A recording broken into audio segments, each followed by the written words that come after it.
Hey, Fatheads, you're tuning into another episode of Sharing Our Pairings. This is Sharing Our Pairings, episode 109, Dark Edition. And we'll get into why it's called the Dark Edition just momentarily. I'm your host, John the Cigar Surgeon, and Sharing Our Pairings is broadcast live around the world, picked up on the Armed Forces Radio Network. And of course, we will broadcast our home base, cigarfederation.com, which is broadcast through youtube.com, and now streamed through Facebook Live, so you can get those questions in via Facebook Live. You can get those questions in cigarfederation.com. Doesn't matter. Either or. Works for me. I am joined, as always, by my co-host, Tripp Trent. Trippy, what's going on tonight, brother? Hey. Hey. For our video watchers, I'm looking a little different with my glasses here. Got some allergy stuff going on. That's always fun. I feels you. 'Tis the season. I'm excited about this show. Right? We took a week off, and every time we take a week off, we come back, and I'm like raring to go. Raging. Ready to rage. Of course, the reason we took a week off is entirely my fault. And by my fault, I mean The weather. the fault of the weather. For those who care, because it's interesting to me, we went from, we were really sitting in the mid to low 80s, which is pretty nutso for May for Calgary, for those who care. And basically the next day it dropped to 32 degrees. That's And- some crazy weather. I mean, that's not the craziest weather drop we've had, though. We've had more than that. Like, we've gone from 82 degrees down to like -5 and then back up again.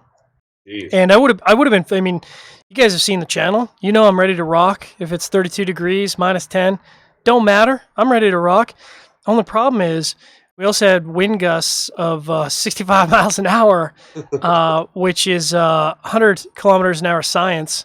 That's pretty fast. And at that point, it became an actual hazard to host the show. And unfortunately, I can't smoke inside. So all of that was really my long apology to all of our live listeners and all of our podcast listeners out there who tune into our show every week. And we do appreciate that very much. I know that you guys are out there. We've been looking at the geography, and they're everywhere, man. Like everywhere. Like Worldwide. people in Australia, worldwide, Korea, Sweden, Denmark, Germany, like basically all of Europe listens to our show, and we appreciate that. Yeah, basically Thank you the very whole much. continent. Yeah. But back to the wind. More importantly, that kind of wind is real bad for your cigar. You're not going to enjoy your cigar in that kind of wind. Your burn's going to be terrible. I like where your priorities are at, Trippy. That's a good point. It's not about my personal safety. Yeah, It's about whether my Joya de Nicaragua Antano is going to smoke correctly. My Antano Dark Corojo, which is what we're smoking tonight. So let's just get into it. This is of course by Joya de Nicaragua. And for those of you who don't know who Joya de Nicaragua is, I have to ask you: do you smoke cigars?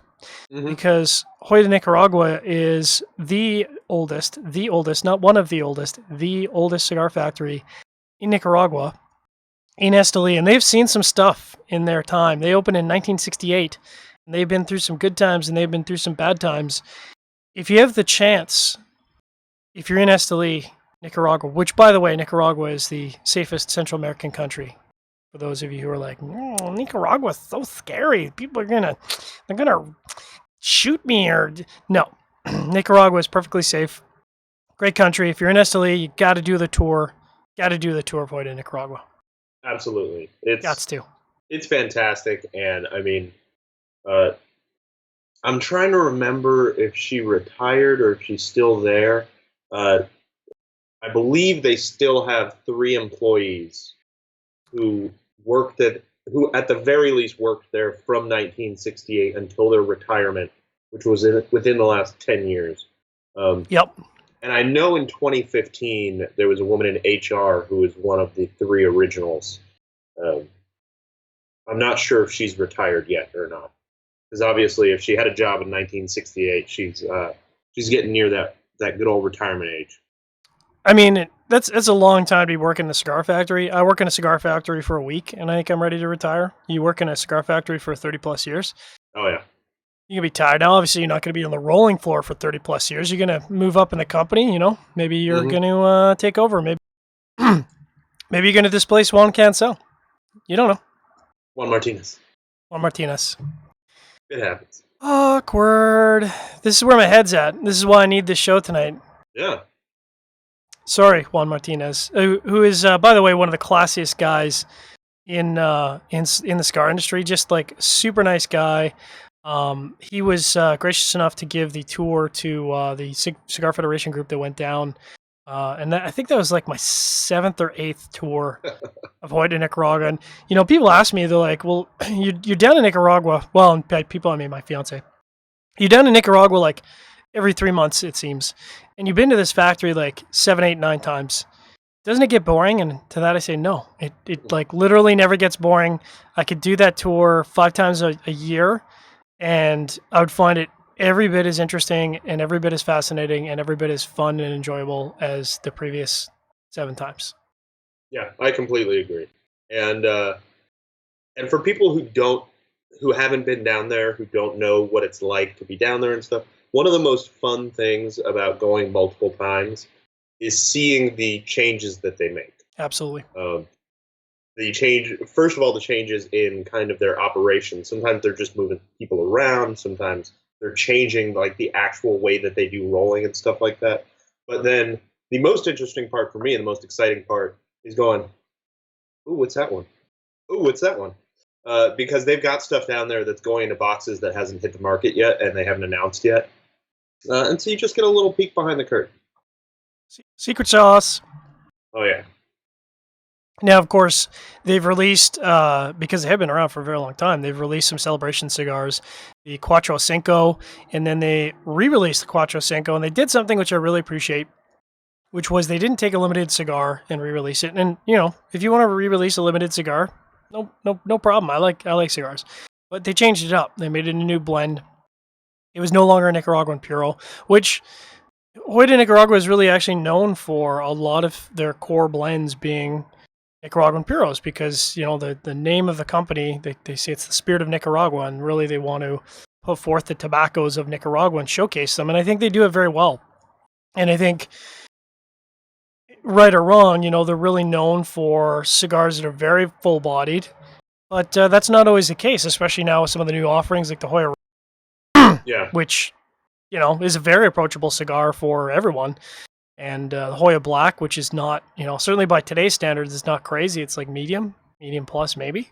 Yeah, definitely. But we are smoking a ballbuster of ballbusters tonight. Yeah, this one is this one's serious. Uh-huh. This is kind of the top echelon of strength when it comes to Hoya de Nicaragua, who's pretty much known for their strong cigars. Yeah. We're smoking the dark Antano. Antano. I still think it's Antano, but I'm going to say Antano because you know more stuff than I do, John. I don't know. I'm working on my Espanol, so I went online and I'm like, I need to know how to pronounce this properly. After first of all, calling Juan Martinez by the wrong name, I want to make sure that I say the cigar, and everywhere I could say it was Antano. Antano Dark Corojo. I can roll with that. So, I mean, the internet could be lying to me, but that's what I know. And this cigar is a ballbuster. It is a full strength, full bodied. And I think it kind of, when it came out in 2009, I don't think it re-energized the market for what was full bodied, but I think it certainly was at the time one of the most full bodied sticks on the market. Features a Nicaraguan Corojo Oscuro wrapper, and you can see that. I mean, that wrapper is just dark. It's crazy dark, right? Meaty. I mean, it's real thick and toothy. I mean, that's a beefy wrapper. They had to ferment that to get that to burn, because it is a beefy wrapper. And then, of course, because it's Hoya, they use Nicaraguan binder, Nicaraguan filler. I am smoking the El Martillo size. As am I. Oh, fantastic. Okay, so it's a 5.5 by 54, which I guess I would kind of call that a Robusto Extra. What say you? Yeah, that's what I would call it. Or El Martillo, as they call it. Yeah. Because it's their factory and they can call it whatever they want. That's right. So one thing I actually just noticed, I was just pulling it up on their site because I couldn't remember whether it was a Nicaraguan wrapper. I assumed it was, which was correct. But having been on the tours and stuff, in that little PowerPoint presentation, they show each blend and they have that little meter of how full it is. Mm. And of course, the regular Antano series is 5 bars out of 5. This one is 6 out of 5. Yeah. Yeah, it's 120%. It literally gives 120%. And by the way, major props to, because you were talking about the fact that we've been down there obviously a million times. So we've gotten to see the evolution of the factory, obviously the evolution of Esteli. And I have to give them props. I've been to a lot of factories, and there's factories out there that are more beautiful than Joya de Nicaragua. However, I don't think that there's a factory out there that does a cigar tour better than Joya de Nicaragua, especially with their presentation, the conference room, and they're constantly evolving that process and just really enhancing it every year. Like there's always something new. Yeah, and one of the things that's not necessarily important, but it just gives the right kind of image, is they make you feel important. Yes. Bringing you into that conference room and give you a nice comfy chair and a big humidor full of cigars to choose from. Nicaraguan coffee. Yeah, they're really welcoming, and they make you feel like they really want you to be there, which is that part's important. Making you feel like you're important isn't the important part. Making you feel like you're appreciated and they want you there. That's what matters, and that's what they do really well. And I think because I've kind of got to see the tour a few different ways, we went down with some of our franchisees, store owners up here in Alberta, and this was their first factory tour. And I have to say major props. I think Angel was our tour guide at the time. And one of the things they do, I think, really exceptionally well is they take you through the entire cigar education process. So, they show you what a Seco leaf is, then they burn a Seco leaf, and they show you why it's a Seco leaf, and then you smell it and you touch it, and you go through the entire tobacco process. I mean, obviously Drew Estate does it as well, but that was great to see that experience through the eyes of people who own cigar factories and never seen such a thing. And I think it really opened their eyes to the entire process. Yeah, and one of the things that I really like, that not to talk about the factory tour the entire show, one of the things I really like about their tour when you're doing it as part of the Cigar Safari is that it primes you for the completely over-the-top tour experience of Drew Estate. Mm-hmm. Because they're a very old, very traditional factory, and they make a lot of cigars, but they're still not even close to the scale of the Drew Estate factories. Yeah, I think that's a perfectly valid point, Trippy. I mean, if you went into Drew Estate on the Drew Estate Cigar Safari, which, by the way, the Drew Estate Cigar Safari sign-up link went live today. So if you haven't signed up, if you're a Drew Diplomat app, Drew Diplomat app user, you would have gotten that link a little bit early. So you want to make sure to sign up for that. And feel free to bug Logan about when the Drew Estate Cigar Safari is for Cigar Federation, because he loves that. Yes, he sure does. At any rate, if you went on the Drew Estate Cigar Safari and you went into the Drew Estate Grand Fabrica look, even the Grand Fabrica, not even the new facility, it would just be too overwhelming. You would not know how to function at all. Well, and you wouldn't have as much of a sense of scale. Mm-hmm. You would kind of, if it was the only cigar factory you ever toured, you would think, wow, cigar factories are enormous. Yep. And they're generally not that big. There are a couple super factories like that around the area, but most of them are closer to the size of Joya de Nicaragua. Which is still a pretty big factory. I mean, we've been to Esteli a bunch of times, and we've seen everything from a boutique size factory, which is really just a modified house, to Joya de Nicaragua, which is, I mean, that's a big factory. Yeah, it's a big facility. Yeah. At any rate, how's your cigar starting out? It's good. I'm worried I'm going to get rained on here, which is going to suck if I do, because I'm not prepared for it. But whatever. Little bit about the Antano Dark Corojo. We forgot to mention the MSRP, I think, on this bad boy is somewhere between $7 and $8. I couldn't actually find it out because this cigar is available everywhere. I mean, everywhere. I don't think you would ever walk into a B&M or any respectable shop and not find this on the shelf, because it's a cigar that you would definitely want to have on the shelf. Yeah, they've got a pretty good reputation, and they are very widely available. Essentially, any cigar shop is going to have these. Yeah. So we're going to take our first break before we get into our pairings here. So if you wouldn't mind staying tuned for a word from our sponsor.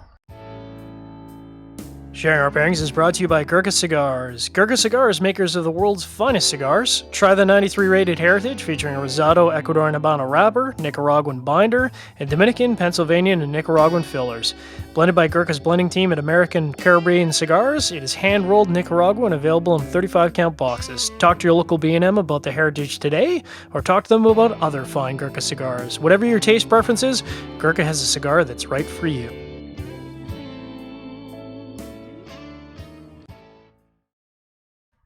And of course, we are here at Sharing Our Pairings, which is broadcast live, picked up on the Armed Forces Radio Network. I am your host, John the Cigar Surgeon, joined as always by my co-host, Trippy Trent.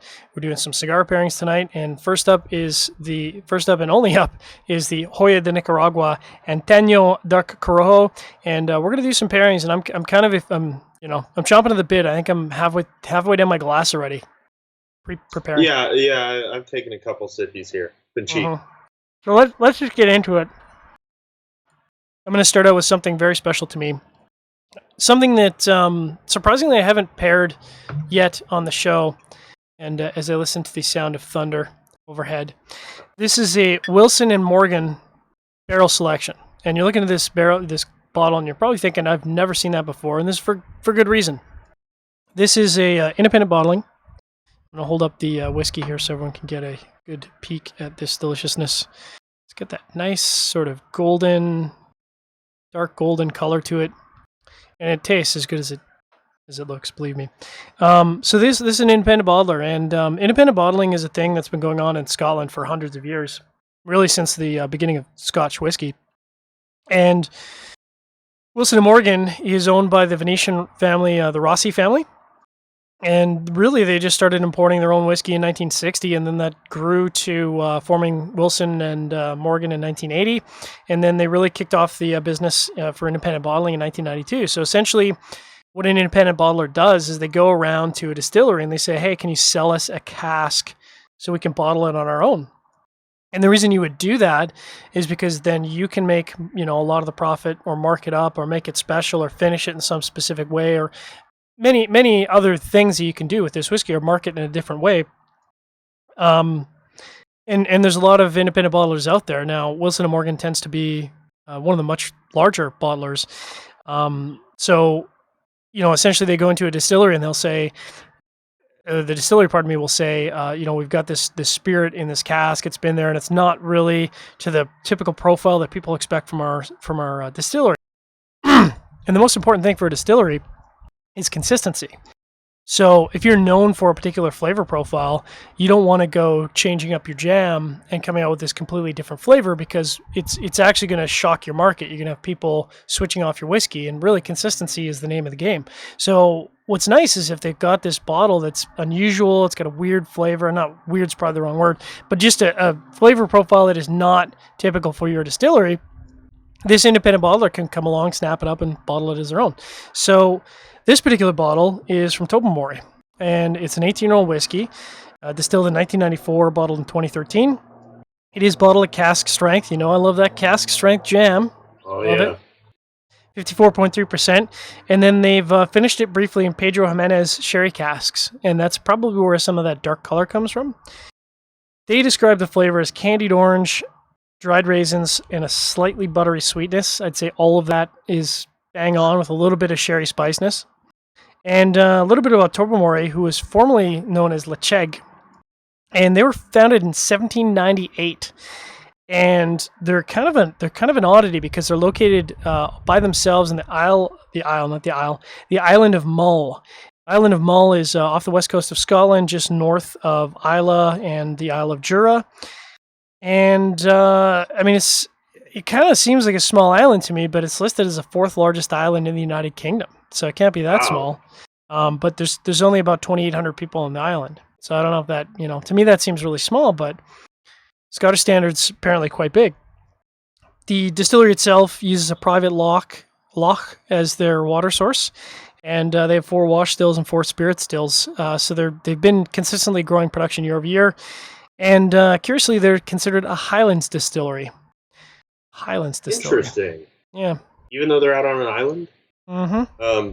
And would you say the profile of that is similar to something that we're used to associating with like an Isla or an Isle of Jura? No. And I think that's probably why they picked this bottle up, because I've had some Lecheg, and so Tobermory, gonna lose my flag here. Don't blow away, John. Grab that here. Wow. So yeah, I thought it was gonna have a nice, calm, warm evening, but apparently that is not in the cards. At any rate, the Lecheg that they do, the Lecheg series, is actually very heavily peated, so very different profile. But even the normal Tobermory doesn't taste like this at all. It's a very different flavor. So, calling it a Highlands distillery, this does strike me as a Highland type spirit. Like, it's got that sort of rich sweetness, the fruitiness. I wouldn't call it delicate, but it's not at all what you would expect out of a West Coast Scottish distillery. There's really no hint of peat.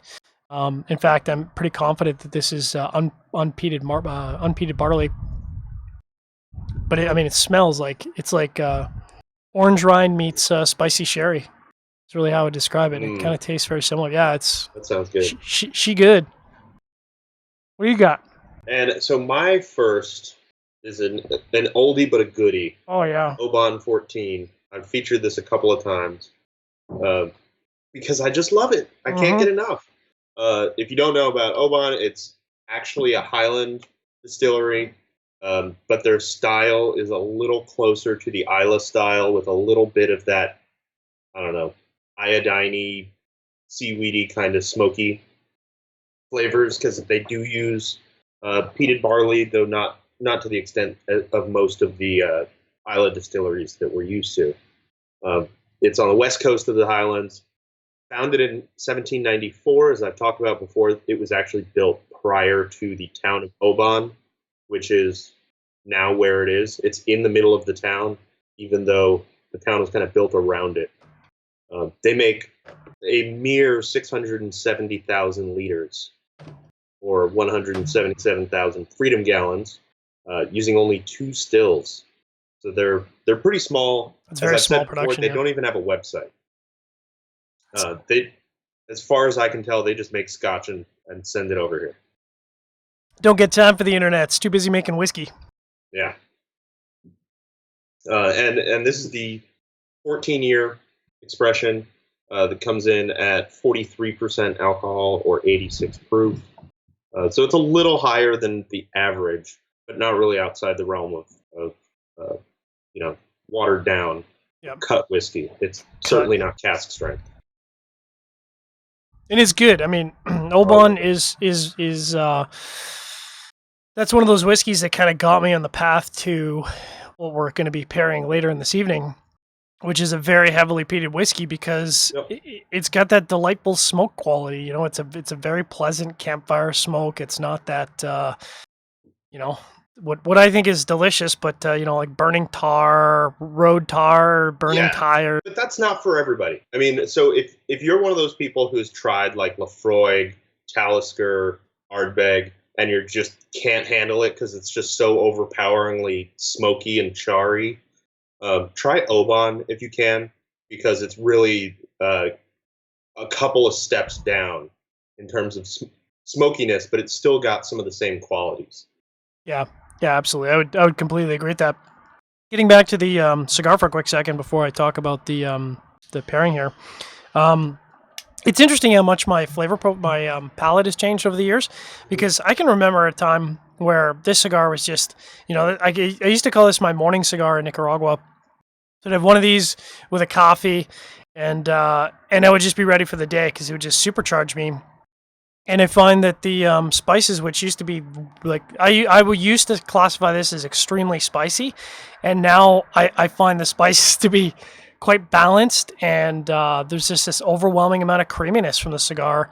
And I find myself actually probably smoking this a little bit faster than I should, because it's delicious. It's balanced. Yeah, she good. Yeah, she good. Yeah, I think I hadn't ever thought about it before, but there are a lot of cigars that have come on the market pretty recently that are extremely strong, but balance out that strength and spice with a heavy hit of sweetness, which actually ties in with that other dram we were talking about that we're going to get to in a little while. and it ends up being really strong and in your face, but balanced. Mm. It's not overpoweringly spicy, I don't think, which I agree with you. Before the first time I had one of these, it just tasted like all spice to me. I couldn't taste anything else. That being said, the retro hail is still pretty killer. It's got some bite to it. Yeah. Yeah, you won't be retrohaling this cigar with every draw. I can tell you that right now. Yeah. But so how's your first pairing going? I'll tell you what. I mean, this, and I wasn't kidding because I cheated. As we were doing our intro there, I kind of cheated, and I've been sipping on it.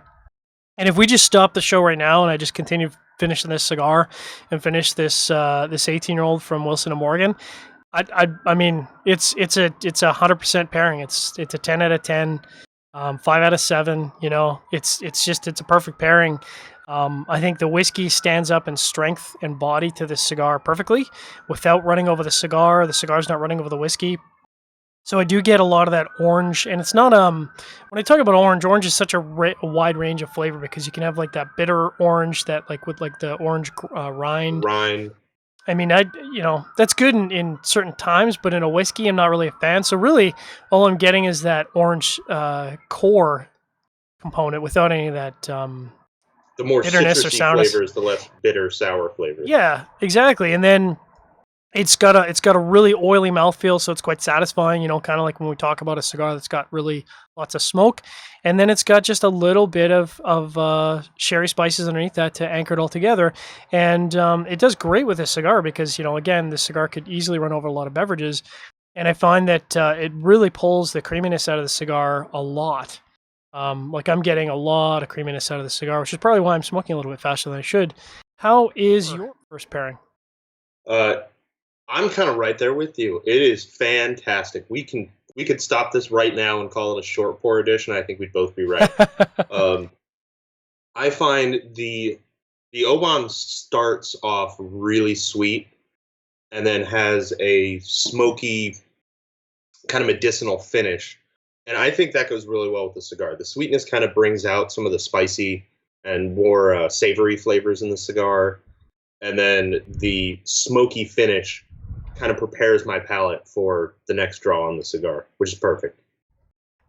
Yeah, I think the it is a bit tricky sometimes with a full-bodied finding the right pairing, because it is very easy for a full-bodied cigar to run over a lot of beverages, and conversely, if you don't have a cigar that has enough body to it, something like a cask strength whiskey can just eliminate all the subtlety and all the nuance that's there. And fortunately, the Antano is not a cigar that I would describe as subtle. I mean, it's not built to be subtle, and therefore, with a full-bodied, in-your-face whiskey, and really, we're not really, to be fair, we're really not in the full-bodied, in-your-face whiskey spectrum yet, because that's really our last pairing of the night. Yeah. But she good. This is a great pairing. This is a great pairing. Fantastic. Yeah. So, I'm not quite ready to get into our second pairing. So I think what we'll do is we'll have an early word from one of our show sponsors, and we'll be right back after this word. This show is sponsored by Cigar Oasis. Don't spend all your time worrying about your cigar wrappers cracking, splitting, or falling apart from humidity fluctuation issues. Set it and forget it by choosing Cigar Oasis, a professional solution which provides equal distribution of humidity with precise electronic controls. Monitor your cigars through the internet using the Smart Humidor Wi-Fi attachment. Why don't you spend all your time enjoying your cigars and relaxing, and let Cigar Oasis protect your cigars? Cigar Oasis has solutions for any humidor. Make sure you set it and forget it today. Sharing Our Pairings is broadcast live around the world, picked up on the Armed Forces Radio Network. I am your host, John the Cigar Surgeon. I am joined, as always, by Trippy Trent. We're doing some pairings tonight. Got a little whiskey. And for the second one of tonight, I got a little beer action. Time to, go back to our core. As do I. I decided to go beer, too. Now, I didn't even realize, which I should have, looking at the show page, I just saw your beer and just assumed it was the normal cool release. I didn't realize it was the ultra cool release. So I'm pretty excited to hear your words and your thoughts on that. I will get into my second pairing here. As much as I don't want to set this whiskey down, I guess I'll come back to it. Yeah, come back to it. You can always pour a little more. Exactly. So this is from Brooklyn Brewery, and as the name gives you, Brooklyn, New York, actually in Williamsburg. I don't know the communities of New York, but I assume that's one of the communities. So this is the. Williamsburg is a neighborhood in Brooklyn. Oh, okay, that makes perfect sense then. So this is the black chocolate stout, and it's it's kind of got a classy, maybe even understated bottle there. I picked up a 6-pack of these, and I've been steadily raging through them because they're quite delicious. A little bit about Brooklyn Brewery, as I mentioned, they're in Williamsburg, New York, and they were founded in 1988 by Steve Hindy and Tom Potter, and then they were joined by brewmaster Garrett Oliver in 1994. This is a chocolate stout, but it's brewed in a Russian Imperial Stout style. So that means it's, big in your face, etc., etc. And it uses a ridiculous number of malts, as you would expect with a stout. So I'm going to read them off. 2-row, caramel, malted, and then a blend of American roasted malts, which are unnamed. And then for hops, you don't really see a lot of hops typically in a lot of stouts. So this is Willamette and American Fuggle, which we see a lot in some of the stouts that we've been drinking lately. 10% ABV, which is, up there, but not crazy for this show. And then 24.5 degrees Plato, and they have like a ridiculous number of food pairings here. They say chocolate desserts, passionate love and rage in front of a blazing fireplace. Okay, I can dig it. Cheesecake, fruit tarts, big old blankets, all right, ice cream, holiday parties, strong cheeses, and mythology. Do you like a good mythology pairing? Okay. That's those are some interesting pairing notes. Right? Oh, it's so good. I mean, I've just been raging on this. I mean, it's like a dessert in a glass. So good. All right, well, what I've got, as you said, it's something a little special. The 1050 barrel aged. What? I gotta throw a shout out to Stefan. I tried to find this. I got in touch with the distributor here, called every shop they sent some to, and everybody was sold out within hours. So I just missed it. And Stefan was nice enough to pick me up a couple cans that I went up to Seattle last week for something unrelated, and we just met up and drank a couple beers and traded a little bit of stuff. Super good guy. Oh, yeah. So this is their 1050, which is, if you're not familiar, you need to get things right with your life. It is their Imperial Stout that is called 1050 because it is 10.5% ABV.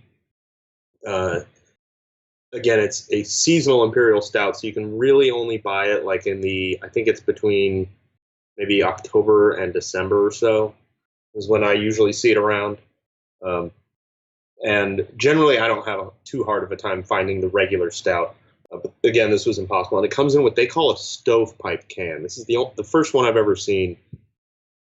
It is one pint and 3.2 fluid ounces, which I believe is 19.2 ounces.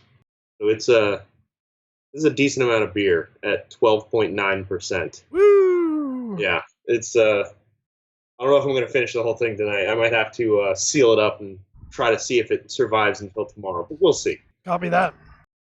And again, Oskar Blues is in Colorado. I don't remember what city they're in off the top of my head. They're in Longmont, Colorado. And they kind of are responsible for craft beer at least, being in cans. Until they came around, craft beer pretty much came in bottles only, and cans were thought of kind of as cheap beer. And they completely changed that. Now everybody's putting things in cans because they're better, and they also were integral in inventing the growler. If you've ever seen one of those, it's a big 32-ounce can that they fill like a growler, then they stamp the top on. You've got 32 ounces of beer sealed in a can, ready to pop open and drink. They're fantastic. So I'm going to take a couple sips of this and see how it goes. Copy that. And I'm pretty sure 32 ounce of any 1050 would probably kill you because, it's no joke. It's not no Nancy. It's no Nancy beer. So talking about this black chocolate stout from Brooklyn Brewery, woo! I mean, this is what I love out of a chocolate stout. And there's some chocolate stouts out there that are really chocolate forward, and there's nothing wrong with that. But sometimes with a chocolate stout that is that chocolate and that sweet, I find that it kind of jacks my palate up, and it's really tough to do any kind of pairing, or really, tough to taste anything other than the beer. what this beer does really, really well is you get that chocolate and you get that velvety mouthfeel from the chocolate, and like the whole beer has just got a really great silky, velvety mouthfeel to it. But that chocolate has a really short finish to it. It's not super sweet. It's not overwhelming. It allows all those malts that are in here to really express themselves. And the flip side of that is, especially when you're talking about stouts, you can get stouts that are really boozy. And even at 10%, I've had stouts that like come off as ridiculously boozy. And I like that. But again, when you have a really boozy taste flavor, it jacks your palate up, and it's really tough to pair that with a cigar because all you're getting is, either a cask, cask flavors, or that booziness carrying through, running over any nuance in the cigar. Not a bad thing, just not great for pairing. In this case, this is a great beer for pairing because it's got all those things I love in a stout. None of those flavors are carrying really heavily in the, after I take a sip and overrunning the cigar.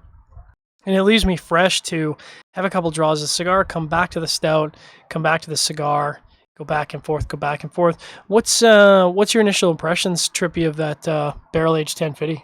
I really like it, and I think it goes really well with the cigar. It starts off with some, like, kind of the typical stouty flavors, some espresso, some chocolate, some kind of caramelized sugar, and then the finish is all vanilla, kind of oak, and just bourbon flavor. And it's interesting because I think they found a really good balance of the bourbon flavor. And reading up a little bit about it while you were talking, I think that part of that is due to the hops. I did not realize, like, you don't get that much hoppy flavor from this, but it is 75 IBUs. Wow. Which is like, that's double IPA territory. Yeah, that's not even single IPA. That's double IPA territory. Yeah. I mean, some West Coast IPAs, single IPAs are up there, but that's a lot of hops for a stout. And you don't get the flavor of the hops, but I think it balances out the palate a little bit because it doesn't have a super heavy or super long finish. It's just got some added complexity, I guess. Yeah, I mean, I think it's just the perfect balance between the bourbon and the stout flavors. Because, like you were saying, a lot of stouts are really boozy, which, of course, this one is not very boozy. It's strong, not boozy tasting. But, which is impressive when you go over 12%. Yeah, and even with the bourbon, it's still not boozy tasting. Like some barrel-aged stouts that get up there in alcohol content are going to be not really watered down because they taste like they're watered down with whiskey. And it just ends up being kind of a boozy, overpowering whiskey flavor. And this has it just in perfect balance. Nice. I mean, I don't know whether it's impressive of the beverages or really more an impressive statement of the cigar that, again, I'm still getting all of the flavors of the cigar. Got a great creamy finish to it. If you want a little bit of that spice to cut through some of the sweetness of the beverage, just take a retrohale and you're woke right up. Spice City. Just Spice City. I mean, it's just, again, this is kind of what I thought of when we started doing the show so many years ago. And by the way, we're coming up on our 3-year anniversary on Sharing Our Pairings, which, how did that happen? My liver didn't implode. But, I mean, it's just it's so good. This is exactly what I like when I do any kind of pairing in a cigar. And I don't think this is a 10 out of 10, 5 out of 7, 100% pairing. But, this is definitely in the 94, 95 category for me. Yeah, I agree with that. And I don't know if it's just this particular cigar. I might have to do some more research and pair some more cigars with this beer. But the beer, taking a sip and then immediately taking a draw off the cigar, there's layers more of complexity. I get a little bit more like some rich chocolate and some woody flavors that I didn't taste in the cigar at all before.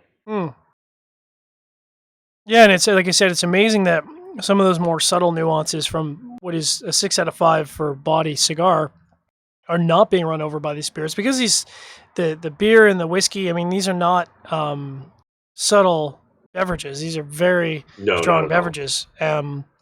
I think your stout experience is quite a bit different than my stout experience, because yours being barrel aged, you're getting a lot of notes that I'm not. Like, one of the things I'm definitely not getting is that espresso flavor. Hmm. This is really what I think about. Like, this is really truly a Russian Imperial Stout just with chocolate, and so I think where it steps back is that a lot of Russian Imperial Stouts tend to be on the boozy spectrum, and for good or for bad, this does not come across as 10%. It sneaks up on you. Yeah, I could see this one sneaking up on you too, especially when you have it in two cans stacked on top of each other. Yeah, which great presentation, but man, that's a lot of beer, 12% to drink in a single session. Yeah. And it makes me wonder why we don't see more barrel aged stouts in just 12-ounce cans or bottles.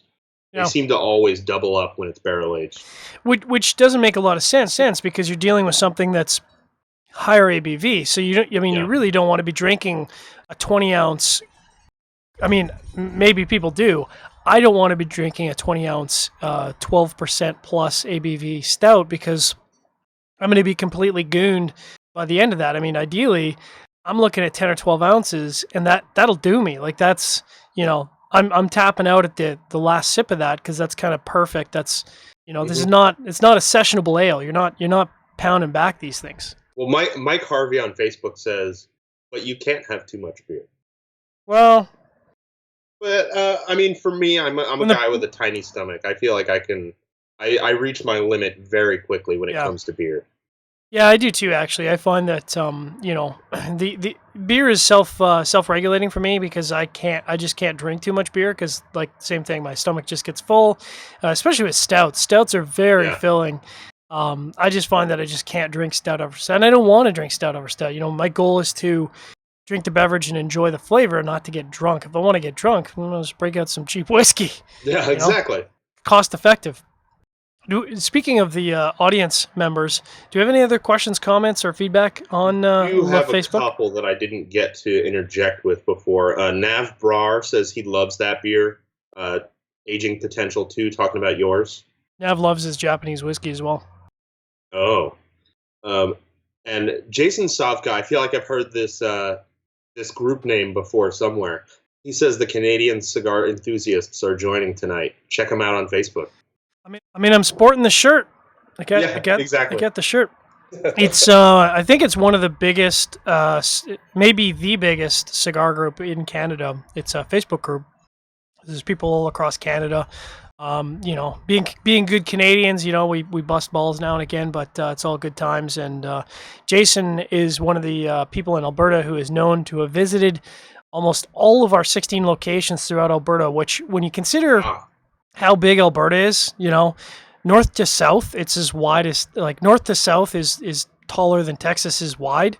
So that's a lot of locations spread over a large area. yeah. Yeah, that's a lot of driving to go to some cigar shops. That's a lot of driving. But as much as I enjoyed this stout, I think it's probably time to get into our beast of a whiskey, the last big whiskey of the night, Oh, which yeah. I actually had to crack this bottle. It was not open, which sadly doesn't surprise me with my Scotch acquisition problems. But this is one of the newest releases from Octomore.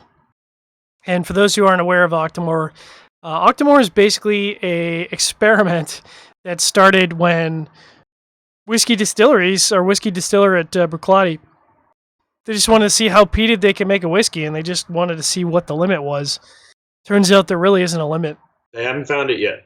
They haven't found it yet. So first of all, we'll just talk a little bit about Bruichladdich, and then we'll get in more of the whiskeys and talk about Bruichladdich after.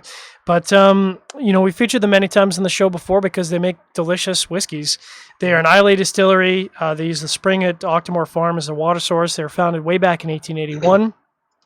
And they're located on the north shore of Lochendal, which is near Port Charlotte. And Port Charlotte is where a lot of the maltings are done for distilleries these days. They basically have big industrial maltings. So they basically, a lot of the Islay distilleries outsource their maltings and they just do them in gigantic quantities. But this is the Octomore 7.1. And what makes this interesting, first of all, peat is measured in ppm, which is phenols per million. That's how you basically determine how peated something is. A normal Lafroig is at 45 ppm, and Yes. that's considered pretty peaty. A lot of people just can't even be in the same room when you open it up. There are some Lagavulins that are in the 60 range, and again, considered very heavily peated. Ardbeg ranges from 45 up to 70, and again, considered heavily peated. To give you a sense of where this is at 208 ppm. Oh my goodness. 208. It's ridiculous. Now, and we'll talk about it after, but this is only 5 years old. It's 5 years old. Bottle at cask strength. It is 59.5% ABV, which is a beast. And if you look at it, it looks like whiskey. It's just got a nice golden color. But good Lord. It just smells, and this is probably going to be off-putting to a lot of people out there, but it just smells like ocean water mixed with iodine, mixed with some sort of hospital cleaning fluid, which is, all of those things are delightful to me. So and I get some, before I get into mine, I'll say that I get some burnt rubber too. So I have, I saw where John was going, so good. And I decided to go to the same place. So I have a bottle of Octomore 6.1, which is the previous release, also 5 years old. So the way that they do the additions of this, each bottling is the main number, or each distillation rather is the main number. So mine is the 6th distillation, his is the 7th distillation, and then the 0.1 means that they just took it straight out of the barrel into the bottle. They also have 0.2 and 0.3. I don't think they have 0.4, do they, John? No, I've actually been at a tasting just a couple weeks back where I got to do the entire range, and I tasted the 1, 2, and 3, which is when I picked up the 1. But no, there's no 4 to my knowledge, at least not yet. You may have to correct me on this. I know the 2 and the 3 are additional barrel agings. Yep. In separate barrels. In different barrels. Does the 2 mean that they age it in another barrel, and 3 means they've aged it 3 times? No, my understanding is just a different type of barrel than 2. Yeah, my understanding is it's just the second release of that expression. Okay. So it's just the second bottling, and they have done something to make it different from the first bottling, and the third one is different than the second one. I actually thought the second one was really close to the first one, but I remember I'm going to get this totally wrong, but I think it might have been additionally aged in sherry casks, and so the cost of it was quite a bit higher. And for the flavor profile versus cost benefit, I was like, I'm gonna go with the 7.1 dog because it's tasty. But yeah, the 0.1 series is already pretty pricey. But anyway, back to mine. This is the 6.1, also aged 5 years. This one clocks in at a measly 167 ppm. So it's still crazy peaty, but just not quite as much as John's. And this one apparently had a little bit more evaporation, so it ended up at 57% alcohol. So I'm going to take a couple sips while you talk about that. Yeah, copy that. So, this is definitely not a whiskey for the uninitiated. Even the initiated might have a tough time. First of all, at cask strength, my first couple sips just absolutely jacked my palate up. It was just a punch in the palate. What always blows me away though is it's just not as peaty. Like in so many ways, I find some of the Lafroig and some of the Ardbeg expressions to be peatier than something that's 208 ppm, which tells me that on the palate, some of those expressions are more overpowering than this, which is again really surprising. Sorry, go ahead. No, yeah, you're absolutely right. Like I love Ardbeg, don't get me wrong, but Ardbeg at a considerably lower ppm completely smokes out your palate. Like it just seems like it takes over your palate.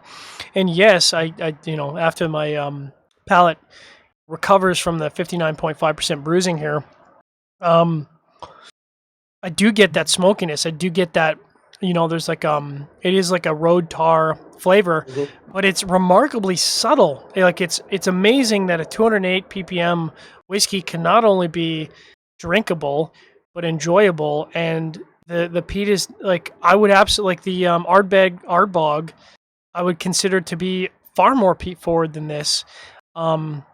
one of the things I do want to mention is that I have had the chance to try some older peated expressions, like really older peated expressions.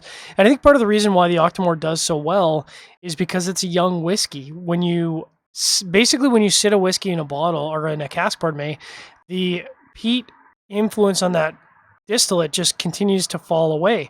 So part of the reason why this is so in your face is because it's 5 years. If it was 10 years or 15 years or whatever, it just wouldn't have the same impact. That peat would just not be as influential on the taste.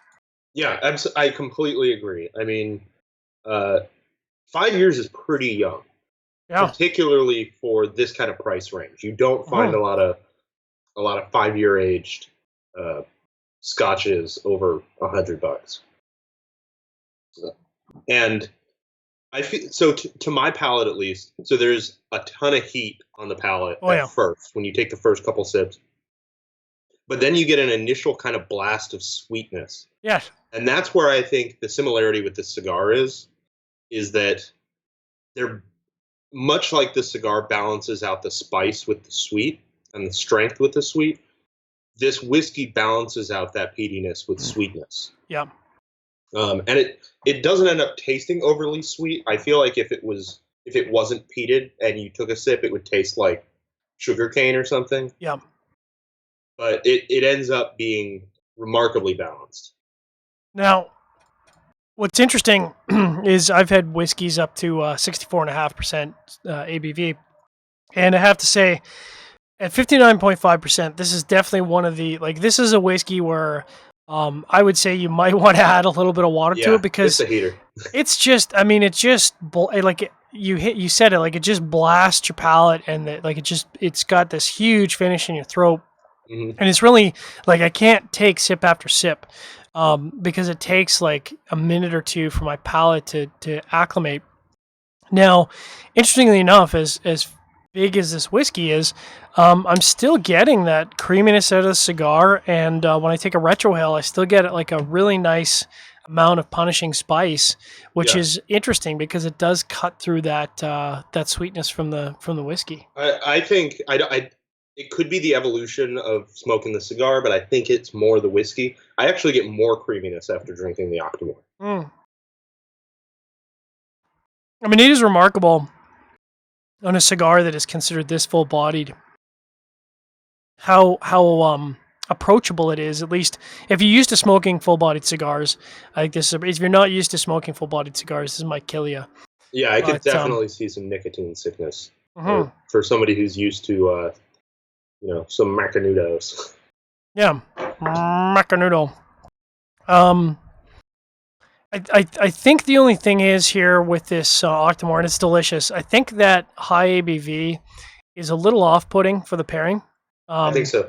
Because it's a little bit of palate shock. Like every time I take a sip, I'm just getting a little bit too much palate shock. And so now that we're talking about Islay whiskeys and peat, I'll get back to one of our audience questions from a little while ago. I.L. McLaughlin says, love the show. Maybe I missed a few if you've already done it. But do you have any thoughts on a full-on peat lovers Scotch pairing show? Oh, yeah. We've done a few of them. We've definitely done a few. Like 4 or 5 because, we're peat heads. Oh, yeah. Both of us are. I mean, we just happen to be lucky that we both love peat a lot. It's kind of, and I think, so good. Contrary to the way most people get into whiskey, or Scotch whiskey rather, I thought I didn't like Scotch until I started drinking peated Scotch, and then I got more into the Highland kind of lowland, Speyside kind of distilleries. But before I tried, I think it was Lafroig that was the first one. So before I tried Lafroig, I thought I didn't really like Scotch very much, and it turned out I just needed to warm up to it. Yeah, I mean, you're a savage starting out in the deep end of the. I mean, that's like a guy who starts smoking cigars for the first time, and he's like, "Yeah, man, give me that dark Antano, like just let's rock it," and love cigars from that point on. I mean, that's very rare. But to answer his question, yes, we've had a ridiculous amount of pairings, and I think one of the things we've taken away from those pairings is that there is this thought, this attitude in the industry that, and certainly within whiskey communities, that peated whiskey doesn't pair very well with cigars, and I completely disagree. Yeah, I couldn't disagree with that more. Yeah, I mean, I've taken Obans and Taliskers and Lafroigs and Lagavulins, and I've paired them from everything from a Cuban cigar all the way up to something that's really nuanced and subtle, like something that comes out of the Hoya factory, like Steve Saka's releases, the Sobremesa, Yeah. which is a pretty subtle cigar. Still goes really well with a peated whiskey. Like, I still find that a peated whiskey is interesting. It's not so contrasting that it just is gross with the cigar. I think that peated whiskeys and cigar flavors kind of go hand in hand. Yeah, I completely agree. I think they just go together perfectly. But again, peated whiskey is just simply not for everybody. No, I mean I think the closest analogy I can make is the Kentucky Fire Cured from Joya State. I mean, it's Yes. just it's a flavor profile that's not for everybody, and it's just how it goes. But I feel like peated whiskey, I think you've got a range. You probably do want a cigar that's medium bodied and up, because if you had a Connecticut shade blend, that's probably the wrong thing to be pairing with a peated whiskey. But you've got your Habano wrappers with a little bit of spice. You've got risotto wrappers. Tonight we're doing Corojo. Corojo works really well. Maduros are a no-brainer. You've got that sweet Maduro, Absolutely. leathery component, and then you mix in that tar and burning tire. And again, some of our audience members are probably horrified by these descriptions, but I think it all works really well. Yeah, and it's all. I always feel weird describing peated whiskey to people, because that's exactly what you run into. Is like, well, what does it taste like? Oh, just campfire, burning tires, seaweed, iodine. Summer construction.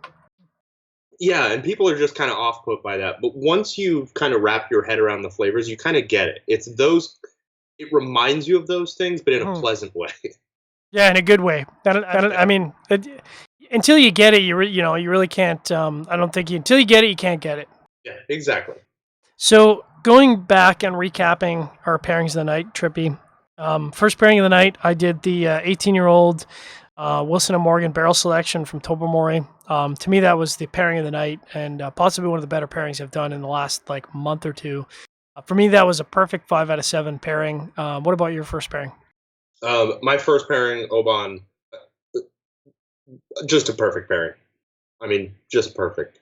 It's the perfect balance with the cigar, without either of them running over the other at all. And it's just a smooth, easy drinking kind of scotch. Yeah. You could sit all night with an Oban and the Dark Antano. Like, that would, that you're done. You've started at the high water mark, and you can pretty much just be finished for the night. Yeah.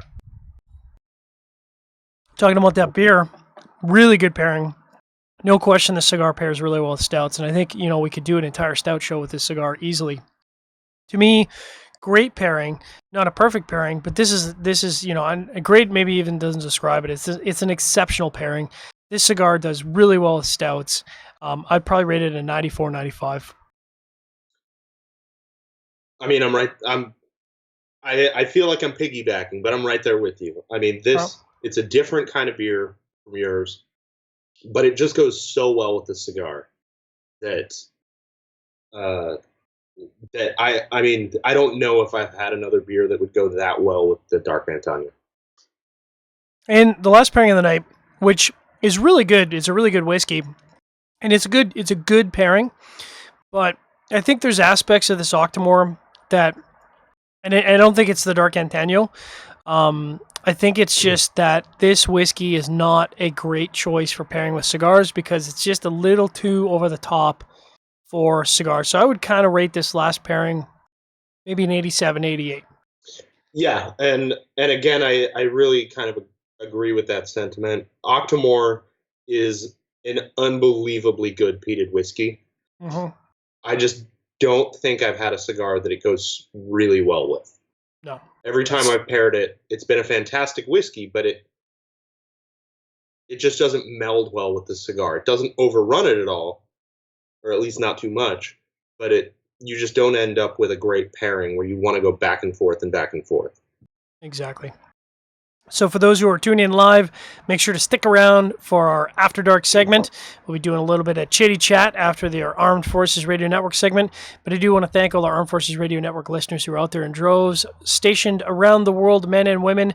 Thank you so much for protecting our freedoms. We know you guys are built to do things we are not built to do. Hope you have a chance to enjoy a Hoya Nicaragua cigar when you get some rack time, some downtime. Have a great weekend. And as we say on Cigar Pairings, we want you to drink better, but drink less. This is such a good cigar. I don't think it's weird because I smoke like about 1 million of them when we're down in Safari, but I don't smoke 1 million of them when I'm out of Safari. I think I smoked 2 of these on Safari. I might have only smoked 1. No, I'm pretty sure it was 2. But both of them were like 1 a.m. smoking cigars and drinking all day. Like, I just need something that I'll be able to taste cigars. Where I didn't give them my full appreciation, which they really deserve. They're so good. Yeah, I mean, I think you hit the nail on the head. This is a cigar that you don't really, there are cigars out there that I would describe as thinkers. I alluded to the Sober Mesa earlier, and I think the Sober Mesa, which is manufactured at Hoya, Nicaragua, Steve Saka, Dunbarton Tobacco and Trust, that's a cigar you do need to pay some attention to because there is some subtlety of flavors, some nuances, and you can miss those if you're not focused on the cigar. The nice thing about this cigar is you can light it up, you can smoke it, and have a good time.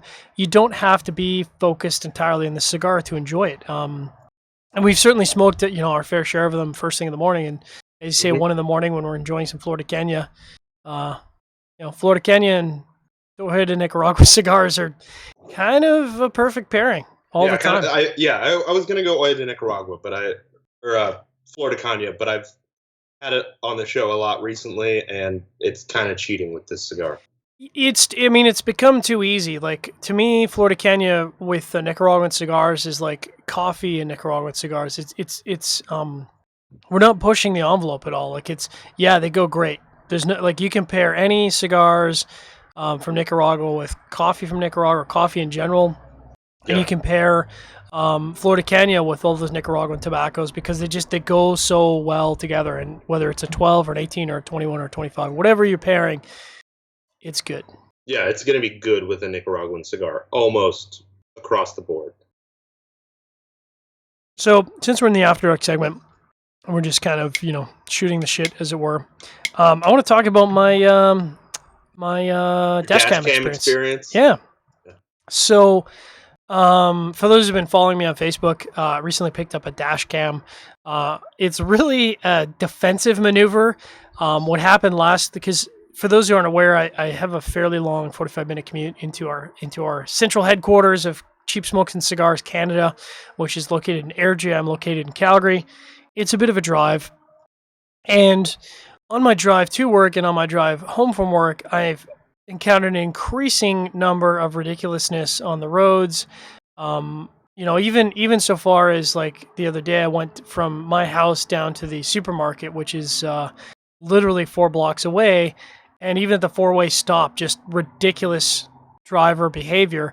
And I realized, it's really just a matter of time before something happens. Like, someone's going to run a red light and T-bone me, or someone's going to run a stop sign and hit me, or someone's going to do, which I've seen on the highway or the freeway, which is for us the Trans-Canada, people slaloming between like semi-trailers and vehicles at 70 miles an hour, basically, like threading needles of like 2 feet of distance between them and a transport truck.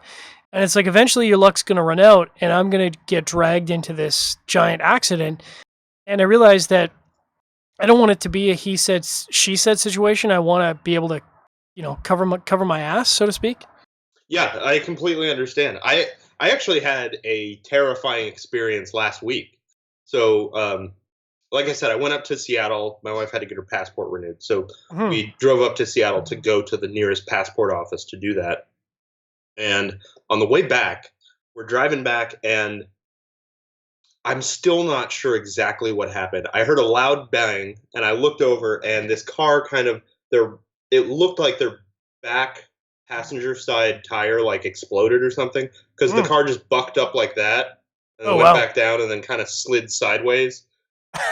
And I was just like, oh, we're out of here, and hit the gas and kind of zoom forward. Yeah. I think they were about 2 feet from hitting a motorcyclist that was about 2 cars behind me. Because I ride a motorcycle. It's right over there. I keep an eye on motorcyclists, just kind of as a habit. Yep.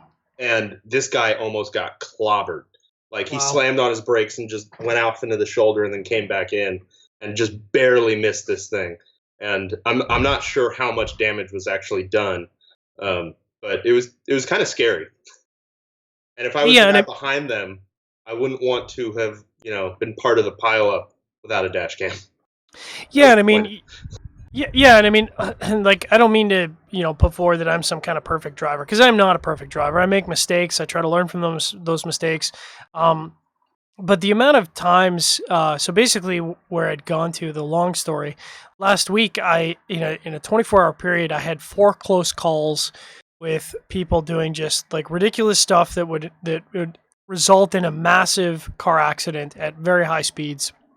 And I said, look, it's only a couple $100 for a dash cam, and I'd really like to not have to go through the hassle with the police or the insurance companies. If something bad happens, I like to have something backing me up other than the word. Yeah, of that guy saying you swerved into his lane. Because at that point it becomes he said, she said, and you hope the police, do a accident reenaction and figure it out. But you can't necessarily trust that they're going to do that, and you can't necessarily trust that things are going to go your way. And like I said, I've been driving all over Alberta, and I'm going to be driving all over Alberta in a couple of weeks for our big cigar tour. I'm going to be going to 4 different stores, and I've encountered a number of issues in other cities, and certainly on the highway going up to those cities. So, it just occurred to me, literally, I need to protect myself. I need to cover my butt. So I got a dash cam, and within the first 40 minutes, it wasn't even 40 minutes, it was like the first 25 minutes, I had like 3 clips of vehicles just doing completely asinine things. Unfortunately, the footage got overwritten because I was only using an 8 gigabyte card. Oh, yeah. So you only get like, I don't know, what is that? Probably 15 minutes of footage. I think it just cycles through. Yeah. So I've upgraded my memory card, and I've actually upgraded the dash cam to a different model because I wasn't really happy. I had an issue with GPS performance in the dash cam. But I'm going to actually be uploading those videos because actually even on the way home, I had 2 incidents, one in a 4-way stop and one just pulling into my parking lot. Yeah, and I kid you not, I'm not even looking for this stuff. It's just idiot behavior happening, and I've been dismissing that behavior. So I'm going to start posting that stuff on YouTube and posting on Facebook. So if you follow me on Facebook, it's going to make for some entertaining stuff, because I kid you not, throughout the week, I'm going to have at least 5 to 6 videos of just ridiculous, stupid behavior. But like I said, I upgraded my dash cam, so I'm getting a new model tomorrow, and I get to try my hand at wiring it into the electrical panel onto the fuse box, which is going to be interesting. Good luck with that one. So we've got some audience comments, actually. Fantastic. So, I.L. McLaughlin, who was saying that he wants a Pete Lover show, was saying the Octomore sounds amazing. It is. His favorite pairing along those lines is a Lagavulin Distiller's Edition, which is incredible. Steve Saka loves it more than anything else in life. Yeah. Well, and Glenn Morangi, but. And an Añejo Shark, which I can see that being a fantastic pairing. Absolutely. So if you see the Octomore,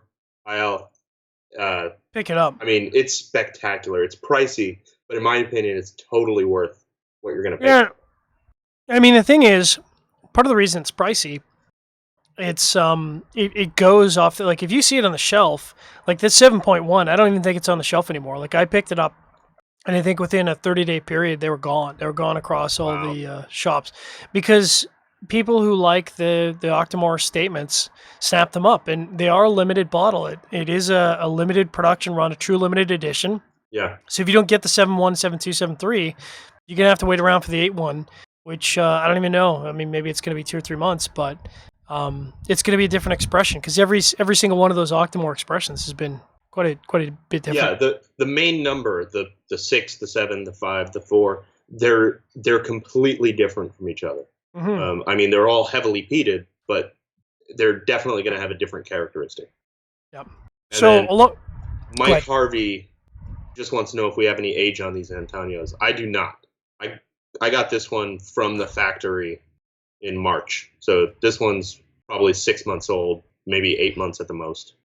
That sounds about right to me. I think because any Hoya product that enters my humidor gets smoked fairly quickly, because I'm going through my humidor trying to figure out what I'm going to smoke for that day, and I go, oh, Hoya, and it's kind of one of those cigars, kind of like Mombacho actually, where Yes. if I can't really figure out what to smoke, I'm like, oh, there we go, boom. I'm going to smoke that because I know I'm guaranteed a great experience. I know the construction is going to be flawless.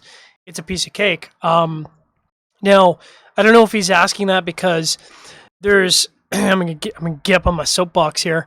There's a lot of people out there that say Nicaraguan cigars and really non-Cuban cigars don't age well, and to that I would say that's not been my experience. Not me. I typically find that Nicaraguan tobacco tends to marry really nicely, and it does mellow, but in a really great way. Like if you take if you take this Antano dark Corojo and you put a year of age on it, it's going to be a very balanced, nuanced cigar, not necessarily so in your face. And I think that's pretty much true of any fuller-bodied Nicaraguan expressions. Yeah, I completely agree with that. With Nicaraguan cigars, it's not quite like Cubans where they're only good after a certain amount of time, but they lose some of that character. So like a dark Antano, for example, it's balls to the wall strong. And if you age it for 3 years, 5 years, it's not going to be as strong, and it's going to lose what makes it an Antano. That's not saying it won't be good, but it's losing some of that character that I think kind of defines it. But it's still going to be tasty. Oh, it's still going to be real good, I bet. It's such a The good problem cigar. is I can't keep them around that long. Yeah, I can. I'm trying to think if I have a box scrolled away, but I think I smoked through that box. Yeah, I mean, I don't think a typical box of Hoya. The only box that I can think in my humidor that's lasted any length of time is the Cuatro Cinco. And that's because it's limited and you can't buy more. Yeah, I can't buy more. So, but any of the regular releases, like I bet to date I've probably smoked through 50 or 60 of the new Hoya Blacks easily. Oh wow! Yeah, I mean, love that cigar. They are fantastic. Yeah, they're an easy smoke for me to go through. So. Yeah, that's a perfect kind of medium body where I could see. Normally, you don't smoke San Andreas in the morning, but I could easily see smoking that one any time of the day. Yeah, and to me that's like a perfect lunchtime, afternoon, evening smoke. And it is an interesting expression because it does again move away from what has typically been Hoya's Wheelhouse. portfolio in the past. Yeah, they don't deal with non-Nicaraguan tobacco, and props to them. They've taken a Mexican San Andreas wrapper and slapped it on a Hoya blend, and it's phenomenal. Like it's truly a phenomenal cigar. Phenomenal.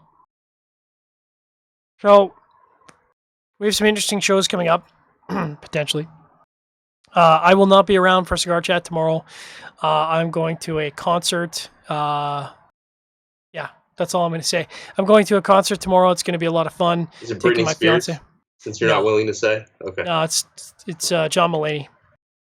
Oh, okay. Cool. Yeah, it's going to be a lot of fun. That'll be fun. Unfortunately, it conflicts with our normal schedule of Cigar Chat. So Trippy is going to be flying without a parachute tomorrow night. So everyone, please take it easy on him. But we have a pretty good guest tomorrow night. Who do we got up, Trippy? We have Rick Rodriguez from CAO. He's always a good guest. Rick is a lot of fun. Mm-hmm. Rick is a really approachable, down to earth guy. I don't know if I told you this story. I spent some time with Rick at the couple last IPCPRs, and I was flying out of New Orleans back in, well, I guess that'd be 2015 now. Yep. And hanging out, just having a beer, and Rick shows up, and he's like, hey, man, can I have a beer with you? I'm like, of course you can have a beer with me. So we're sitting talking about the industry, talking about cigars, and 5 minutes later, Ernesto Picoria shows up. And I'm like, wow. And so that's just kind of the cool experience. But like both of them are very down to earth people. We've had some fun experiences with Rick at the IPCPR, which some of it was caught on camera, which we used in our B-roll. Some of it we couldn't use in our B-roll. But he's a hardworking dude. If you follow him on Facebook, you can see he's like attending events and doing stuff all the time. Mm-hmm. But it's going to be a good show because Rick is a really smart guy.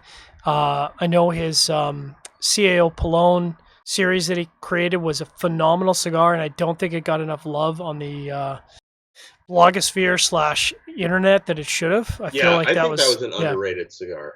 Big time. I mean, it got good reviews, but then I don't know. I just don't hear people talking about it a lot, and I think it's underappreciated in the market. Yeah, very much so. I think I'm trying to remember which CAO expression got on the top 25 of Cigar Federation. It's the piston ones, motorcycle and car ones. Oh, it was the flatheads. Yeah. That was a fine cigar. I actually reviewed the flathead, the 770, and I thought it was much better than I anticipated. I enjoyed that cigar a lot, but I would have thought that the CAO Polone was the cigar that should have landed on the top 25. In fact, I feel like it was a cigar that's probably going to land on the top 25 in the future because I can see that. Yeah, just really underappreciated. Yeah, it's possible that publication just didn't have it in the running last year. Yeah, it's quite possible. So, of course, we're going to be back at our regular scheduled time next week for the Nica Rustica show. We're kind of talking about we're leading up to IPCPR pretty rapidly here, so we're trying to get in as many shows as we can before the show. I was shocked to find the Nica Rustica hadn't been on the show before because I swear I've smoked 7 bundles of those since they hit the market. Yeah, easily. I smoked so many of them. I mean, I literally, when I go down to the cigar safari, I bet I smoke 4 or 5 of those a day. That sounds about right. Mm-hmm. So to find out we hadn't featured on Sharing Our Pairings, I was kind of shocked. Because for those who aren't aware, it's kind of this, it's not kind of, it is the successor to the Undercrown because, the Undercrown was created because the rollers kept smoking the Liga Privada and is like, listen, guys, you can't be smoking $12 cigars all the time. So they came up with the Underground blend. Well, and now they're smoking Undercrowns all the time. What they did is they said, we need you guys to come up with a blend. Yeah. That with these particular tobaccos, because they're ones we have a lot of and aren't as costly as the Liga Privada tobaccos, even though some of the Liga Privada tobaccos are in there. And it came down to 2 blends, one of which was the Undercrown and the other one was the Nica Rustica. And then they ended up choosing the Undercrown, and then they were smoking too many of those. So they started making the Nica Rustica. And the Nica Rustica it's funny to see the number of people that like the Nica Rustica and think it's considerably better than the Undercrown, and the number of people that think the Undercrown is considerably better than the Nica Rustica. I like them both. I think they're very different cigars, and they're both excellent. I really enjoy both. Yeah, me too. For me, they both fill a void. Mm-hmm. When I'm feeling broadleafy, there's nothing better than a Nica Rustica, because they're cheap. They're so cheap, so inexpensive. If I just want to grab something while I'm working or something like that, and I want broadleaf, Nica Rustica is where it's at. And if I want something a little spicier, San Andreas Underground is where it's at. And I mean, the nice thing about the Nica Rustica now with the line extension of the sizes is they've got everything from the short Robusto size all the way up to, I don't even remember what the big size is, Belly. But it's like the Bally is a big torpedo. Yeah, it's a giant Bellicoso. It's like what, 7.5 inches or something? 7.5 by 52, I think. It's a monster. And they call it the Belly, Belly. I mean, that's a great cigar if you want to go golfing. I mean, that's, it's inexpensive, first of all, and it's not super in your face. So you can smoke that cigar for 3 hours. You probably should smoke that cigar for 3 hours. You shouldn't smoke it in 2 hours because it's a little fast. But that's a great golfing cigar. Yeah. Yeah, I agree. So the week after, unfortunately, as I embark on my road tour, we will have to do a pre-record. So I apologize to our live audience. The week of June 12th, we're going to be doing a pre-record because I will be away. We'll be back live the week after, and then I'm going to have to do a pre-record at some point in the future because we're going to get busy. You're a busy And guy. then busy guy, yeah, and then we get right into the IPCPR in the middle of June or middle of July. It's coming up super quick. We're going to try and fit in a Mombacho show with a special guest. Special guest. That could be. You might know him very well. You might know him from 90 episodes of Sharing Our Pairings. So that should be good. We might tear it up a little bit. Might be a pretty ridiculous show. So you definitely want to tune into that. And we'll have some more cigar chat shows on the cigarfederation.com page. If you go to the events section at the top of the page, you can see all of our show bookings there. We'll be getting our guests booked as we're leading the IPCPR. And then, of course, IPCPR coverage, and we're probably going to have a cigar chat show talking about the coverage as we lead into it because we're going to be busy doing some videos. We're going to be working hard. Mm-hmm. It'll be a good time. Yeah. So definitely recommend everyone out there who enjoys the medium full to full spectrum. You got to smoke the Joya de Nicaragua Antano Dark Corojo. It's a very good cigar. Should be in everyone's wheelhouse, really. Mm-hmm. But, thanks everyone to tune in live here at cigarfederation.com, youtube.com, and Facebook Live. Thanks to all our podcast listeners out there, wherever you are in the world listening to our podcast. We just appreciate that you've tuned in and subscribed. If you want to drop us a line, you can do that, surgeon@cigarfederation.com. We'll be back next week at a regular scheduled time. But as we say, we want you to drink better, but drink less.